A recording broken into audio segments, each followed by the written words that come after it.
اگر میں اب سے کہوں کہ یہ دنیا اس بچے کی پیدائش سے پہلے ہی تھک چکی تھی تو سلطنتیں زمین پر حکمرانی کر رہی تھیں مگر کسی کے دل پر نہیں۔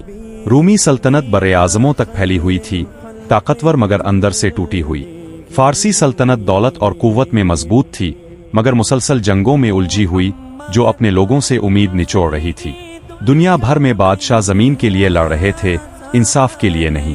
غریبوں کو کچلا جا رہا تھا، کمزوروں کو بھلا دیا گیا تھا اور ایمان روح کے بغیر رسموں میں بدل چکا تھا۔ انسانیت سڑکوں اور فوجوں میں تو آگے بڑھ گئی تھی مگر رحم اور مقصد میں پیچھے رہ گئی تھی۔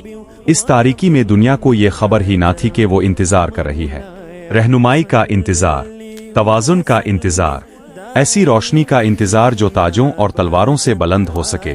جب تاریخ طاقت اور غرور کی گونج سے لرز رہی تھی، ایک خاموش لمحہ قریب آ رہا تھا، ایک ایسی پیدائش جو سلطنتوں کو ہتھیاروں سے نہیں للکارے گی بلکہ سچائی کے ذریعے دنیا کو بدل دے گی۔